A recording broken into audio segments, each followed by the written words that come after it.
Pessoal, sejam todos bem-vindos e bem-vindas ao nosso encontro de hoje. Todo mundo animado? Vamos lá. Exercício número 2. Rosana é uma professora da educação infantil e cinéfila, porque adora cinema.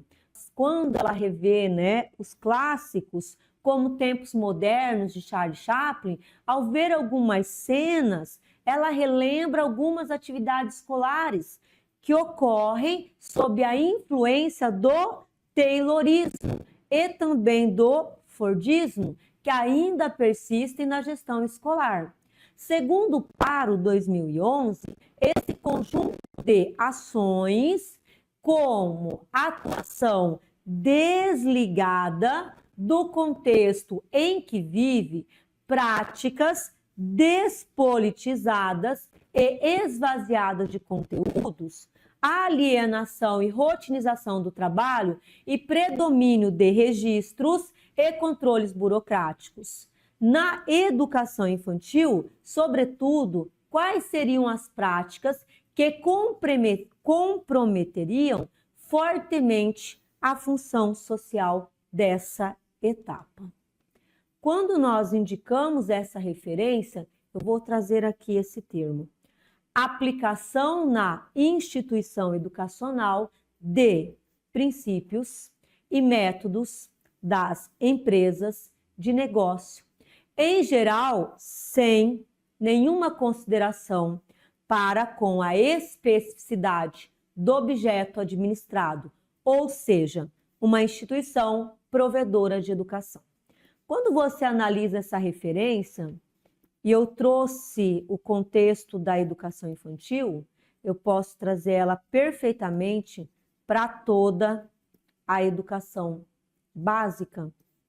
Porque quando a instituição ela olha para o indivíduo e ela ensina algo que não traz uma aplicabilidade, que não se conecte com a sua vivência, eu não consigo desenvolver a competência prevista na BNCC. Eu não consigo trazer conhecimento, habilidade, atitudes e valores.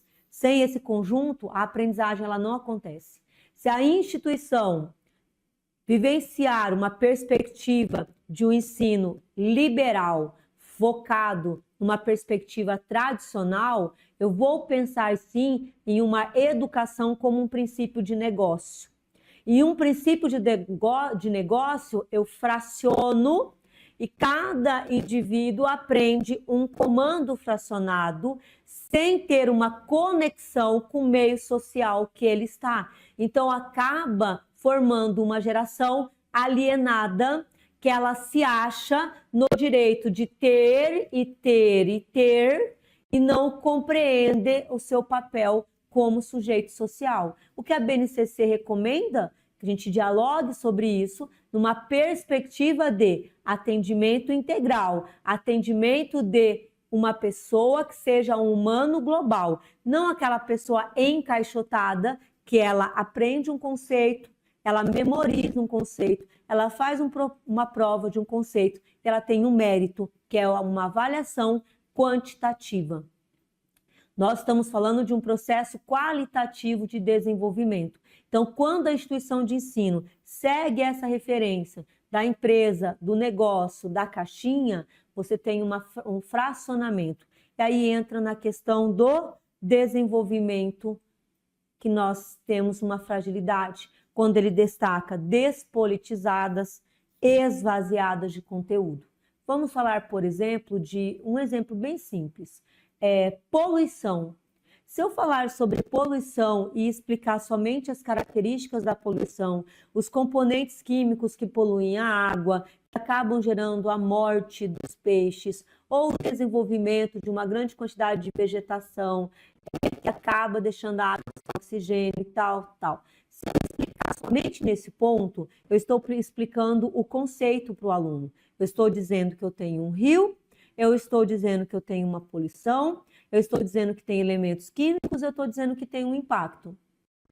Agora, quando eu começo a analisar o contexto, por que o Lago do Amor, por exemplo, sofreu esse problema de eutrofização, que é falta de oxigênio na água?